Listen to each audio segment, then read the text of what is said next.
Good evening, everybody, and welcome to this webinar on teenage self-harm and suicide. Self-harm and suicide present major health concerns for teenagers, with suicide currently the second leading cause of death amongst young people worldwide.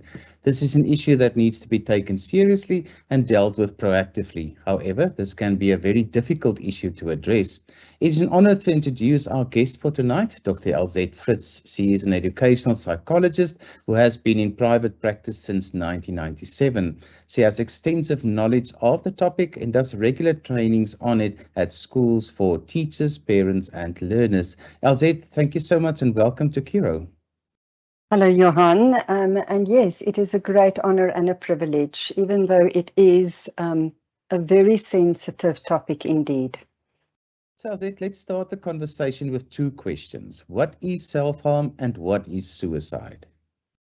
So self-harm is typically when a person often internalizes feelings and they externalize it on themselves. So what we might see is someone that will use sharp objects, and they will hurt their skin. So they will create cuts. You also get burning, and often mostly amongst our boys, where they will use their fists and they will hit some object. Even we know that some of our eating disorders can also fall in the range of self-harming behavior, denying yourself food or eating to the point where you have to actually purge. Whilst suicide means, I feel I cannot continue with my life. Everything feels too much and overwhelming. And there's a saying that says, most people with depression are not suicidal, but most suicidal people are depressed. Elzette, why is it important for us to talk about topics like these? And why is it also being such a prevalent topic with teenagers? At the moment in South Africa, according to the last statistics that I consulted, 1 in 10 teenage deaths in South Africa is as a result of suicide. And this is information you can get on SADAG, the South African Depression and Anxiety Group. We also know that according to the World Health Organization, depression is globally the third highest disease burden amongst our adolescents, and suicide is often the second leading cause of death in the age group 15 to 29-year-old. So obviously that raises huge concerns. So, Elzette, why do some teenagers commit suicide or do self-harm? It's a multifaceted answer. So obviously we know that teenage or adolescent development can be quite stressful. It's because of the physical changes, obviously, that occur. It's also because of the cognitive, the mental changes. It's not just hormonal. It's a whole reshuffling of the brain. And what we know what's happened since 2020 with the COVID pandemic is we've seen an increase in anxiety and depression. So if you ask adults, what are they experiencing at the moment since COVID, since 2020? Adults will tell you they are struggling, and adults already have years of experience, whilst our adolescents don't have that. So it's physical changes, it's a new way of thinking, it's emotionality, it's the social changes, it's the family stress and discord that they experience. And then you add to that the typical things, peers, school pressure, and obviously poor socioeconomic circumstances. So, Elzette, how do I talk to my teenager about suicide and self-harm? As many people feel that you should not put ideas in their heads. And by the way, is this a myth or is it true? It's yes and it's no. You won't be able to put a thought in someone's mind if they are already experiencing life as extremely overwhelming. However, I did talk to an adolescent the other day, and she said they were talking about this very topic at school, but the way they were talking about it, that triggered her. She picked up a lot of judgment, and she lies on the LGBTQ plus spectrum. And the way that they were talking about identity sexual identity formation, depression, and the judgment she picked up from others that partook in the conversation. That triggered her, not the conversation per se. So I think talking to your adolescent about the topic, that's not going to trigger something. It's if they perceive judgment in it. So, Elzette, what are the common warning signs? Because I think all parents would like to know that, you need to be on the lookout for. I often say to people there are 5 musts in life, and these are also the things that's going to tell us about possibly at risk. So obviously we all know we need to breathe. If we don't breathe, it means we're pretty much not alive. And breathing is what gives you an indication of energy and also tells you something about anxiety and depression. So if you start picking up that your child's energy levels are excessively low, or there's perhaps the opposite flip side, we always look at the extremes, heightened energy levels, which can manifest as a lot of aggression. Those are warning signs for us. Obviously, impaired sleeping patterns, too much, too little. Now, having said that, knowing our adolescents do need more sleep, typically around about 9 to 10 hours. Most of them don't get enough sleep because of the role of technology. And then when they do sleep, if it's not a sufficient deep sleep, so they're often tired. I've already spoken about eating and patterns, eating and drinking patterns. So when your adolescent is using soothing substances, which can include the alcohol intake as well, and a craving for our starch and our sugar. Coming quickly back to breathing, I know a lot of the parents complain their children are vaping. And I often ask, okay, when did it start and how is it helping? How does your child think it is helping? Because it might be linked to anxiety. Then the bodily signs, obviously, so stomach aches, headaches, aches and pains. That can also be a warning sign. And the last one is we all need to feel loved, and we in turn need to love. So if your child is feeling isolated and withdrawn, loss of interest in appearance, those are warning signs you need to take heed of. And then lastly, risk-taking behavior. Elzette, a lot of the times you don't pick these signs up. You when you look back at what happened, then you kind of get aware of these signs. And that's what makes it so difficult with our adolescents. Typically, they do withdraw from their parents and they do steer closer towards their peer group. So often it will be peers that will alert me and say, I'm worried about this friend. It might also be teachers who pick up they pick up something in the classroom or something in the behavior of the child. Anything out of the ordinary. I think it's important for parents to take a note of that. And then saying that at the same time, anything that's too much. So my child that is too perfect. Too straight line. It comes back to know your child. You need to know your child, yes. So, Elzette, are there particular youth who are more at risk of suicide or self-harm? Yes. So obviously there's already an existing mental illness. So even prior to adolescence or prior to 2020, for example, there was already an indication of anxiety or depression. There were already some warning signs. Your child often getting into trouble at school. I'm saying that and always keep in the back of your mind also the flip side, anything too perfect. Our parents need to be aware of that because those are often our children who fly under the radar.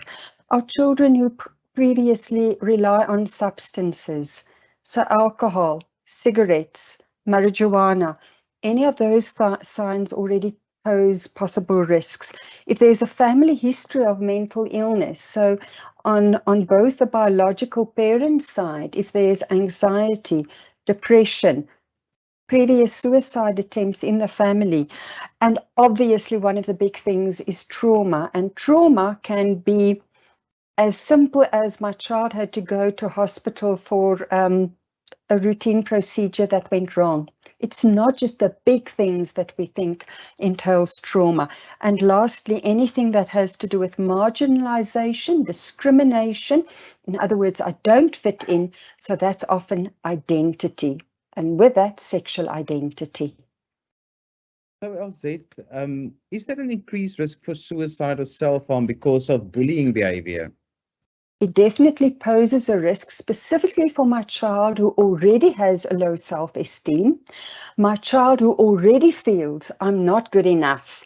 So any statement that peers or other children or even teachers make at school, that child might take it to heart much more seriously than a child who has a good, strong sense of self, good, positive family relationships, not that much trauma. So it's once again a child that's already perhaps more susceptible, and the bullying behavior is the last straw because your child feels isolated. And remember, adolescence is when a child wants connection with others in the same age group. So, Elzette, are the suicide rates different for males and females? We know that typically more girls attempt suicide, however, more boys are successful. The patterns that boys follow, the behavior patterns and how they attempt to end their life is much more aggressive and therefore often also more successful. So if someone suspects that a friend or a family member is considering suicide, what should they do? You just referred to that friends of the victim or the person would actually come forward and say they are concerned. I think the first thing I would like to say to the adults or to the caregivers, even the teachers and the peers, is don't show too much emotion. Don't go over into a shock response. Often when a person is feeling you're not coping in life, there's already a sense of shame. And if you see that others are overreacting, it amplifies that sense of shame and it gives the person the experience, I can't trust you to deal with my feelings. And that results in a sense of withdrawal. So what you want to do is you want to reassure that person, you're not alone. There is someone that's got your back. We will make a plan. It's not going to be the end of the world. Problems can be solved. Don't guilt ride. In other words, don't say to the person, you can't contemplate suicide. It's going to harm the family. What about the people you're going to leave behind? So don't put the person on a guilt trip. Rather give the message, I can see this is very difficult for you. I can see you're struggling. I'm going to be there with you. You're not going to be all alone, because I think that's often what a person is feeling when you're in a deep, dark pit of despair. You feel all alone. So that message of support is very important. And there's a whole range of support options a person can consider.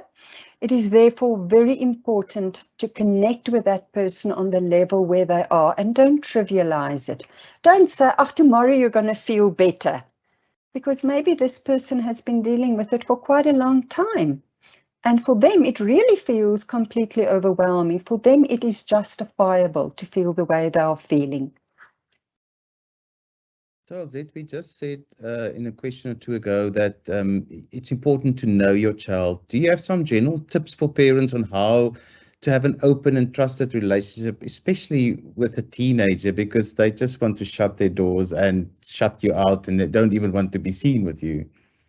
Yes, and at the same time, they still want you to connect with them. That is the double-edged sword. So in other words, know what your adolescent likes. What does your teenager typically like? What are they interested in? Often I find they will give you hints, but we don't always like what they like. So we cut them off. It doesn't fit into our framework. And then the child stops connecting, they stop sharing. And I know often parents will tell me, my child spends way too much time on technology. Yes, they do. That is their world. You can't deny them that. So rather find out what is of interest to them in the technology. Maybe there's something you're struggling with and they can actually teach you something with their knowledge.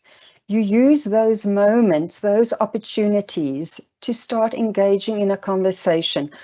Often I have parents who take their children to school and they don't communicate with their children whilst they're driving, or they only use it to actually highlight to the child what the child's doing wrong. Rather use that opportunity to connect via the music, even if you don't like the music, but maybe by sharing their music, you get to learn something about them. I think that's quite important. And then another complaint the children will give me is they'll tell me, I want to talk to my parents, but they're always on their phones. So I think we also have to be aware of our behavior patterns. Elzette, we know that it's primarily the responsibility of the parents or the guardians, but what is the school or the teacher's role when it comes to teen suicide or self-harm? The teachers spend a lot of time with children, often I think more so than parents. They get to see a part of that child that a parent might not always see. And specifically in languages where children have to write essays, sometimes children will indicate something in an essay. I often ask children to show me the back of their books, because if you page through their books right at the back, often you'll find some sketches.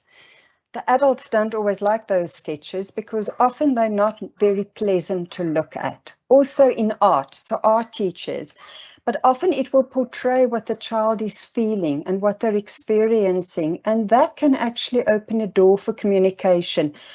I tell parents and teachers, don't show a shock response to those images. Rather ask, what is this image saying? What was the feeling that went with this image? Images are powerful tools to communicate. So don't interpret, rather use that to open communication. Also, teachers can see who your child are friends with. Often parents will tell me they don't like the people their child's hanging out with. It's a bad influence. And then I think to myself, but yes, there are sayings about who do we flock with. Those are often the children your child most probably feels comfortable with. So there's a reason why they are the peers. Rather befriend the peers instead of judging the peers. Teachers can tell you who the friends are of your child. And instead of making judgmental value statements, rather ask yourself, why is my child attracted to that group of friends? It says something about your own child and their own mental state of well-being. Elzette, let's talk about a suicide attempt. What are the most important things that one should consider if it happens in your family? Those are hard topics, especially for the parents who's already experienced those, because typically the parents go into shock. Often they carry feelings of guilt and feeling inadequate and a sense of shame. So my message is firstly, connect with your own feelings so that you can actually, as an adult, contain your own feelings so that you don't communicate and convey those feelings to your child. Once you are grounded and you've got some support, then it's important to create a containing space for your child. And often for us as parents, we don't always have the skills, the knowledge, the know-how. We are in shock. So it's not only the child that needs the support, but also the parents. So it's important then to get someone else on board that can actually give you as a parent or a guardian some guidelines, a containing space, so that we can create the containing space also for that child then. And that means consulting with medical practitioners, from your doctors to your psychologists, to your counselors, to the psychiatrists. I always say that the bigger the problem, the more support you're going to need and the bigger your support network needs to be. We've got organizations like SADC, the South African Depression and Anxiety Group, that you can contact. There are online platforms that you can contact. It's important for me, and I can't reiterate this enough, that the adults need to feel contained, because if the adults are contained, they can actually give support to their children. Elzette, what's got love to do with what's happening in your family? Because you will go to your child and say, but I love you so much. Does it really mean something in that moment? Yes and no, because a child who is struggling with a sense of self and self-esteem and worthiness and questioning life can question their own worthiness and deservingness of love.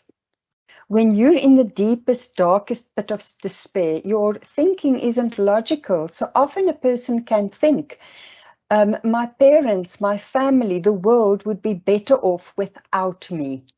They do not think clearly in that moment. The body secretes so much cortisol and so much adrenaline that it actually denies you of logical thinking. And I haven't just heard this from children, I've heard it from adults who thought life is actually not worthwhile. And it's only afterwards that they look back and they can't believe how dark that pit of despair was. It's as if the mist cleared and suddenly they can see the mountain clearly. And that's literally what depression and anxiety feels like. I can't see clearly. I can't see the world clearly around me. So love can also make me feel more worthless, because I might feel I'm a disappointment for my family. I did something that doesn't align with my family's values. And so once again, I'm going to go to the other extreme as well. We often focus on the children who we might have seen the signs. They don't perform well in school. They're not the top achievers. They did something that they feel ashamed about. Simultaneously, my top achiever might feel so much pressure because they're always the top achievers. They never do anything wrong. And there are no angels on earth. We all make mistakes. So for them, the smallest mistake can feel overbearing, and they feel their parents or their guardians, teachers might not be able to cope with them putting that foot wrong. So once again, you always look at the extremes, too good, and the ones who feel like I cannot do anything right for anybody. So your question started with love. It's easy to say we love our children unconditionally, yet often when we listen to how we speak or how others speak about their children, you can hear there are actually a lot of conditions linked to it in terms of performance at school, behavior patterns, what we say about friends. And often I get children on the LGBTQ platform that will say, I can hear when my father or my mother or my family is around the braai vleis fire, how they talk about that person. And therefore I can't tell them who I am because I hear the judgment in their voice. So we as adults have to be so careful what we say about other people, other people's children, because it might actually affect our own child. Elzette, how do you talk to the victim, but also to the other siblings and the other loved ones in the family about what happened if there was a suicide attempt or maybe a self-harm attempt? As sometimes you need to share this with the loved ones that it happened, and that is there a specific way that you should respond to this with the other people that's part of the support group or was part of this thing that's just happened? Once again, I'm going to come to the phrase holding space and the word regulate. So that's why it's important that the adults must have sufficient support so that they in turn can create the holding space, not only for that person who felt life was too much or is too much, but also for the rest of the family members. We have to remember every person has their own version of a story. There's never just one version or the right version. So the child that's struggling with their own mental health and who perceives life as too much, they have a story. Similarly, the other siblings have their experience. And often I find the mistake we make, the focus goes so much perhaps to that one person that is struggling, that other siblings in turn then feel, but I'm also here. You're not seeing me. I might also be going through a tough time. Must I also first go to that extreme before you see me? So it's being aware of everyone's story. It's interesting when parents contact me and they say, I'm worried about my child. They are struggling. I will always first say to the parents, can I first talk to you a little bit? Can I first just find out how are you doing? Because it has a ripple effect in a family if the parents aren't doing well. And at the moment, many people are struggling financially. So if they're not doing well and their relationship isn't doing well, it's going to have a ripple effect on the children. And then I want to know, okay, tell me a little bit about the different children in your family and how the dynamics work. Often in a family, you will get a black sheep and a white sheep. So one gets all the attention for doing all the wrong things, and the other one gets attention for doing all the right things. And we have to be careful for that. So how do we support everyone else? Don't overgeneralize, don't blame, don't guilt. And the more concerned you are about someone in the family, the more support structures you want to bring in, actually for the whole family as a system. Elzette, if something like this happens, your first instinct as a parent is to protect your child, and then you still need to trust them to be on their own. You just want to kind of build walls around them. You just want to protect them. How do you find that balance? Because if they're on their own, there's no way that you can control it. You don't know what they're going to do, but you have to trust them. It's a very difficult one, and I think for me that's why it's so important that the adults get support, professional support that can actually give them guidance, who can actually make them aware of their own behavior patterns. There is no way you can monitor anyone 24/7. So the more concerned we are about a child's well-being or anyone's well-being when the mind is foggy, the more concerned you are about that, the more we know, the more intensive support structures we need, even to a point of, do I need to get my child hospitalized? Now, that is often the very last resort. You don't just want to do that because it's got good in it, but there are also risk factors to it. So it's a fine balance of creating a routine for your child again, establishing the peer connectivity, because that in itself is a support structure. It is giving your child the message that there is hope, and at the same time knowing you cannot be present for that child 24/7. It is so difficult for a parent to think clearly in that moment, and that is where the support structure of others are so important, whether it's a professional person or a family member. Elzette, how can parents support their child when one of their school friends commits suicide or there was an attempt? How do you then talk to your child? Because we know that sometimes it can happen in series, that there's one attempt, another one, and another one. There's often a ripple effect. So we know within a school we have to be very, very wary. If there's already been an attempt, even worse case scenario, if that attempt was successful. Because adolescents' brains are still in a process of development, and there is often very self-centered thinking, which is age appropriate. If it is not dealt appropriately in that school system, it can often highlight to a child who's already got a low self-esteem and who's questioning their self-worth. They hear and they see all the hype and the attention that goes to that person who made the attempt. And in that moment, they think, And remember, I'm saying think, but it's not thinking clearly. The reasoning is that is a way for people to acknowledge me.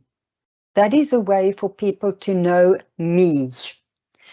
And so we need to be aware of that. That's why it's important to get professional help in when there is such an attempt within a school community.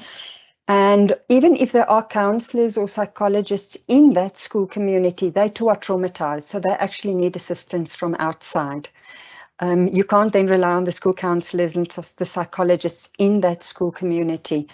Be very careful of the words we use once again, because your child is hearing how you are talking about that other child.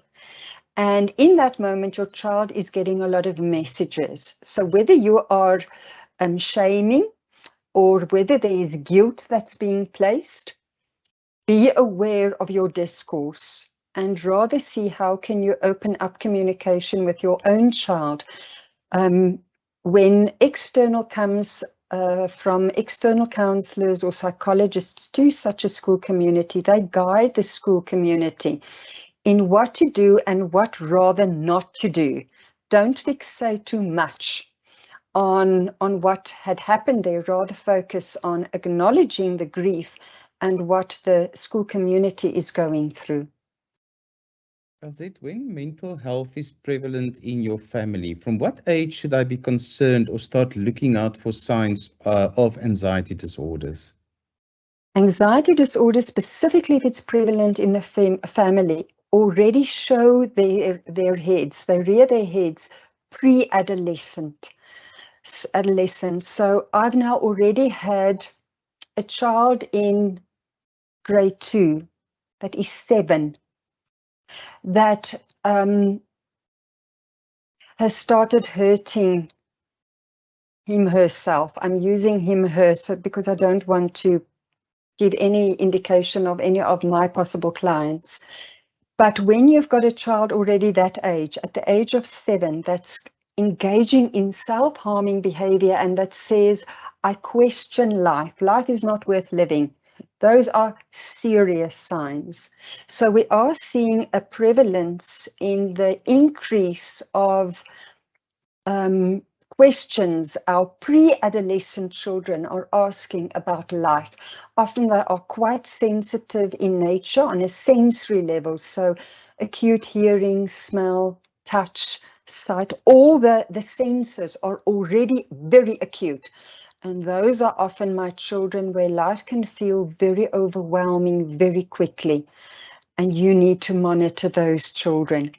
Then we know, obviously, as the hormones start kicking in, pre-adolescence going into adolescence with the bodily changes. And what our researchers are telling us by the names of Bruce Perry and Peter Levine, Stephen Porges, those are all the researchers in the domain of trauma, and Dan Siegel in adolescence, where they say that our adolescents experience feelings 4 times more intensely. So if you know in your family there's a prevalence of anxiety, depression, please listen carefully to what your child is saying and also not saying in terms of their own mental wellness. Elzette, I want to focus a bit on self-harm for now. So when a child self-harm them by cutting, for instance, or scratching, is it always a place where you can't see it? One of the parents is asking here, my child makes letters from a razor on his arm, but he said it was a challenge at school. Should you then be concerned? Because sometimes there's a reason, but sometimes there's not. I would take that as something of a flag. Yes, there are often dares at school, but if you're in a peer group where they are daring you to do that or it's a challenge, then I would very carefully look at that peer group. Chances are pretty good that someone in that peer group has experienced trauma. And trauma in adolescence manifests often in challenges that is given as a joke. But it's a warning flag. So yes, often the self-harming behavior can be on places where you don't see it, and children are very clever. They know where to put it. I've seen adolescents who've been self-harming for 2 years, since 2020, but now going into the 3rd year, and the parents were never aware of it. They just thought the children were very cold, or it's a new fashion style to wear long sleeves the whole time. Or the parents are often so busy. And we've all been very busy since 2020, just surviving, that we don't always notice. But when the signs are visible, please take heed. Elzette, because when they self-harm, there's a form of release in it. The whole build up to it, they plan it for a few days, and then there's release, and Yes. like nothing else. Yes, it's the amount of hormones that's secreted in the body. I can't actually begin to describe it. So often when you talk to your children who self-injure, they will give you 2 reasons why they do it. The one is, it makes me feel. So I feel often numb. So that's when I'm in the deepest pit of despair.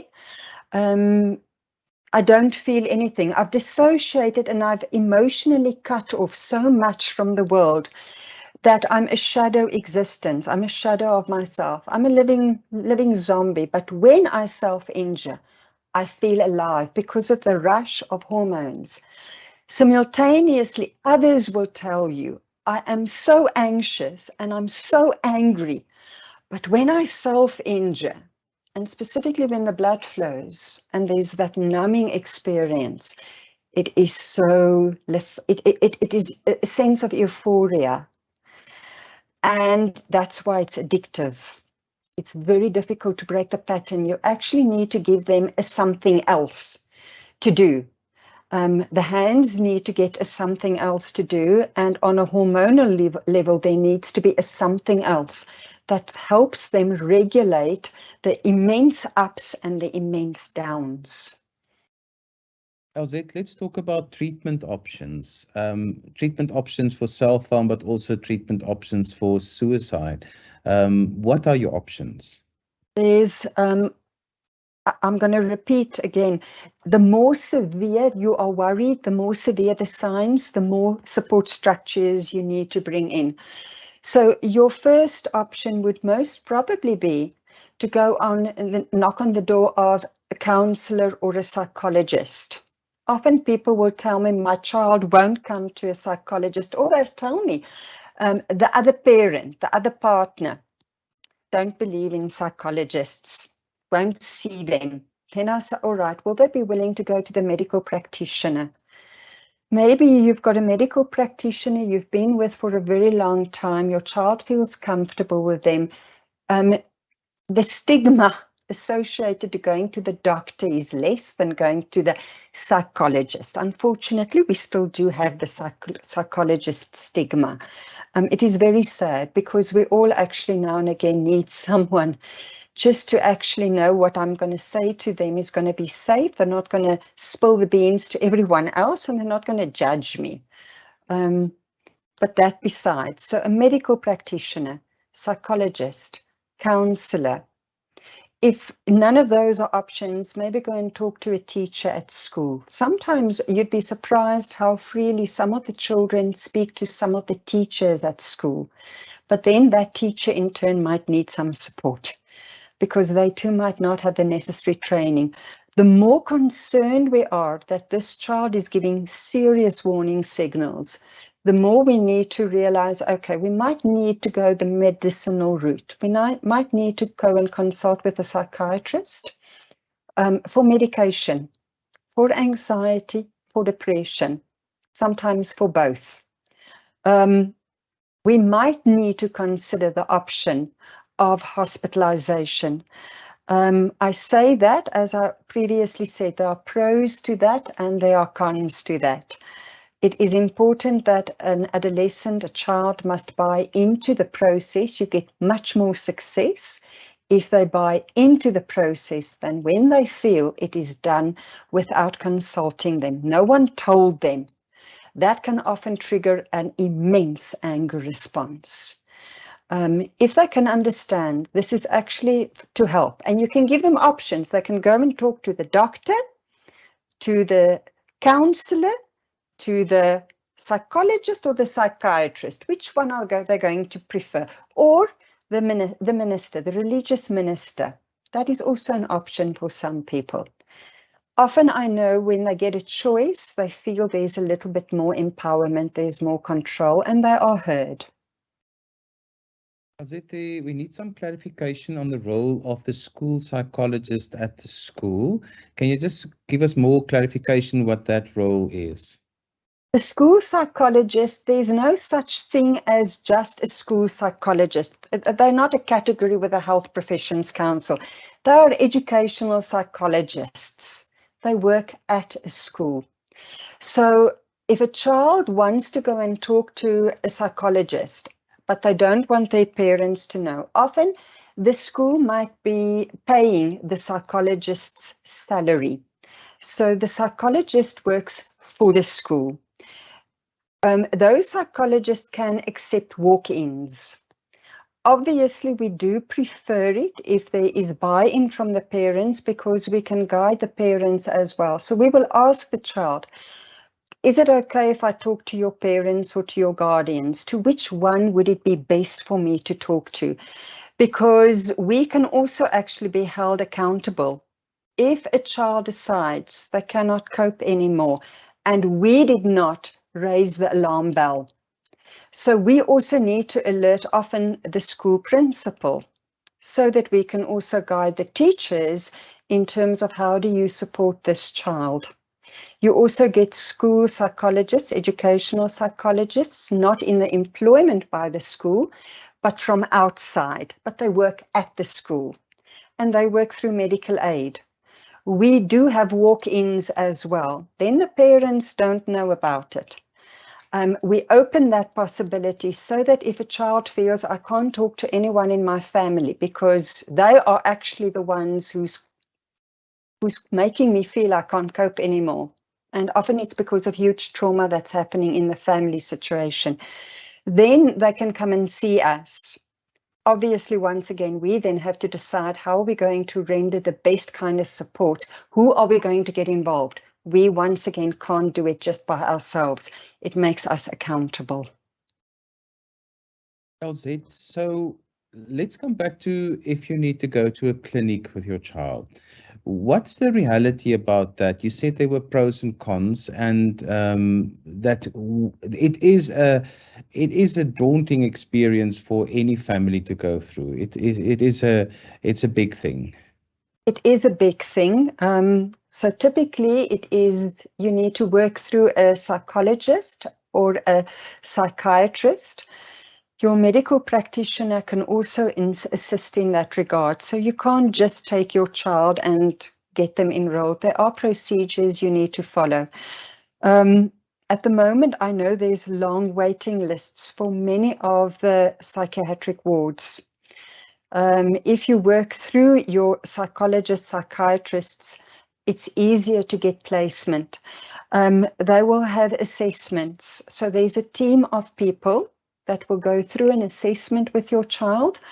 You as a parent might not have that much contact with your child depending on the specific clinic. The different clinics have their own rules and regulations, but they will take a parent through it. They don't typically want contact with their child, so it can be sometimes for up to 3 weeks that your child is going to be admitted. And there are different kind of programs that's followed, from individualized psychotherapy programs to programs that's in a group setting. It will entail medication, tests will be done, physical tests to see if there might be something on a physiological level that could explain why your child is struggling with what they're struggling. So we know if a child, for example, has epilepsy, that in itself can often mask and present itself as a depression. And that's why the physical tests are important. The more informed the parents and the child is, the less daunting it becomes.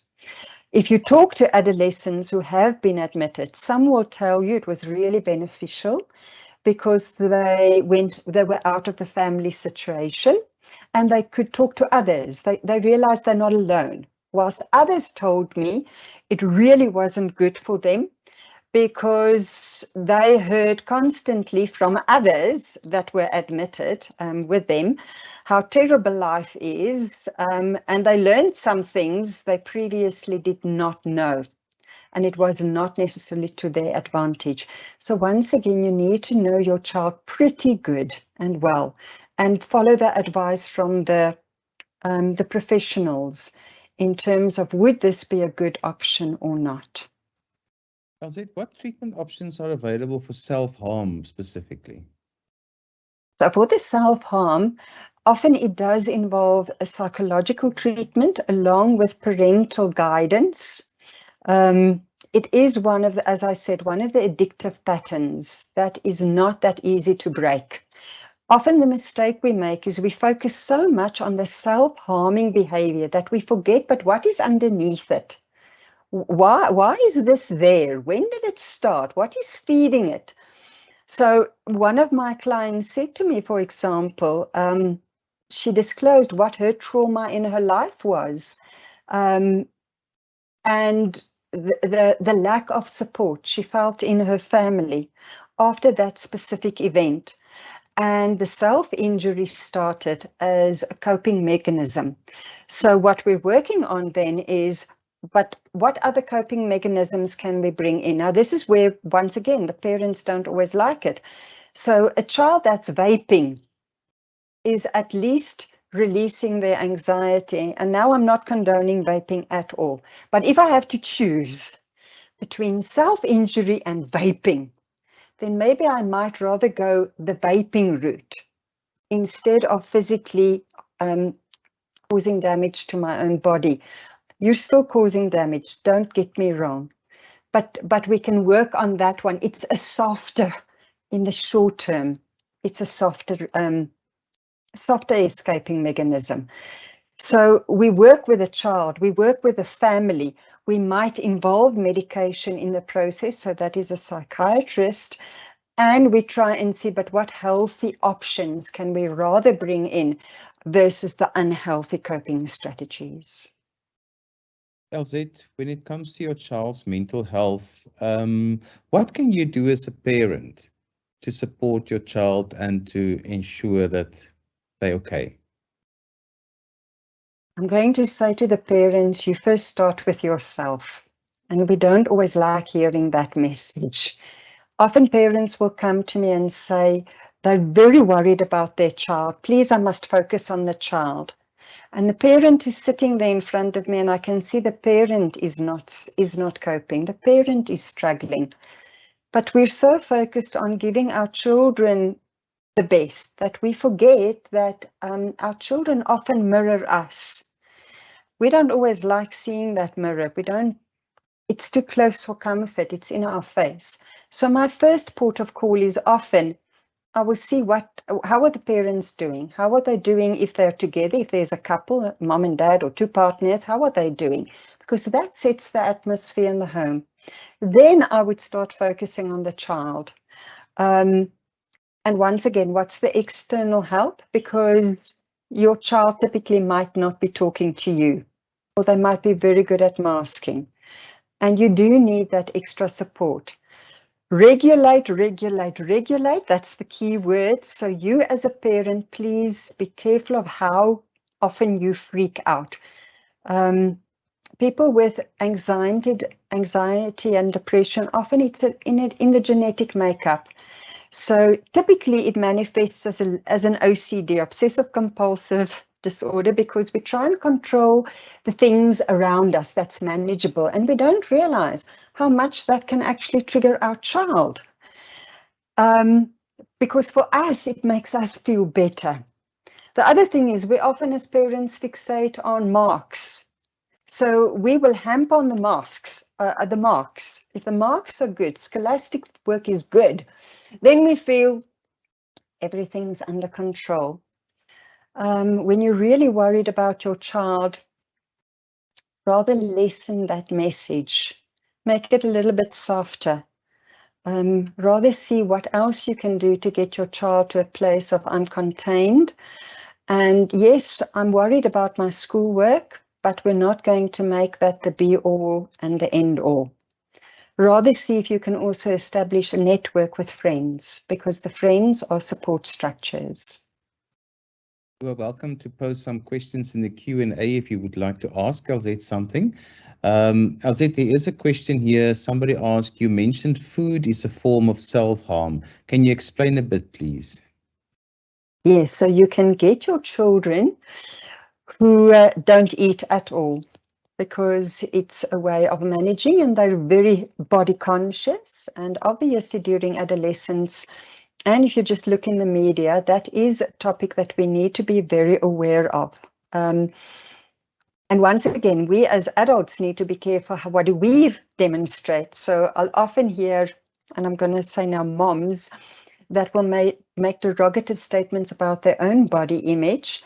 Their daughter or their son hears it, and they then in turn internalize it. So they stop eating, or they start fixating just on certain food. Now, please don't confuse this with your child who is highly sensory and they don't like the texture of certain food. That's a different ball game. You know that child. From small, they were finicky eaters. It can just become more amplified during adolescence. To your child that actually eats all the wrong things, so it's excessive starch and sugar intake, don't focus on that because you're worried about the weight. Rather ask yourself, why are they craving the sugar? And we know that sugar makes us feel better, and starch is translated into sugar. So if I'm feeling depressed, comfort eating is a way of feeling better. Don't focus on it's not good for your health and your weight. Rather address what's underneath it. I think often we make the mistake, we focus on the overt and we don't focus on what's underneath it. And rather see how you can address that than, oh, we need to eat healthier. We also know that the gut and the emotions are connected. So if the gut isn't functioning well, then obviously, the mood isn't going to function well either. If there are any questions, you are welcome to post it for us now.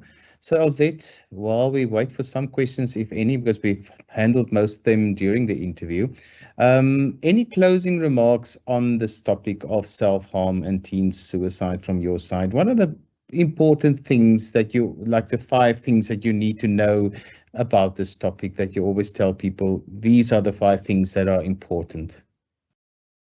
I'm going to quickly touch on the eating and the drinking one. And just to recap before I get to that one. So we want to monitor the breathing, and we want to ask ourselves, why is my child vaping? Because it relates to the breathing and the energy levels. The second one was sleeping patterns. If a child is tired, we need to ask ourselves, what can we do so that they get sufficient sleep? The third one, the eating and the drinking one, because it's linked to the fourth one, and I didn't mention the fourth one. The fourth one was you need to go to the bathroom. For eating and drinking, you need to go to the bathroom. We don't necessarily talk about that one with our children because it's such a sensitive topic, and yet we know in the Netherlands, it's quite a crucial one. They actually analyze their stool.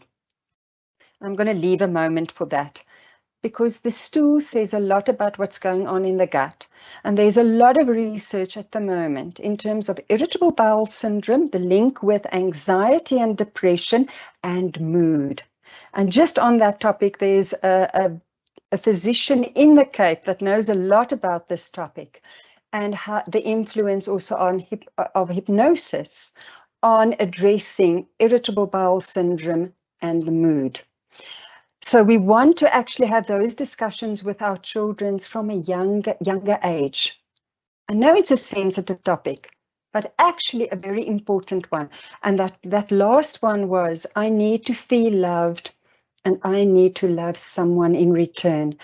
And a house where there's turmoil is a house where love seems to feel absent.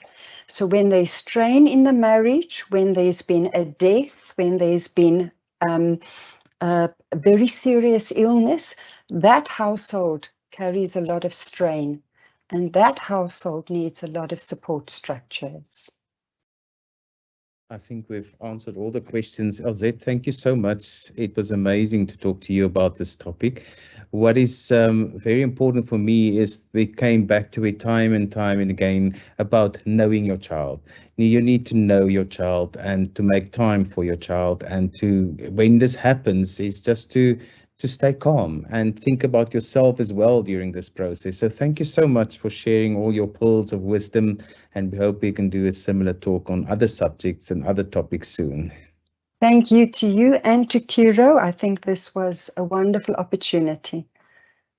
Thanks, everyone, and please come back again for some of our other parent webinars for the Kiro Learner Support Unit. We do one every term, so please join us for another one, and just keep your eye on our social media, because we will let you know there what will be the next topic and when it will be. Thank you so much, and have a good evening, everybody.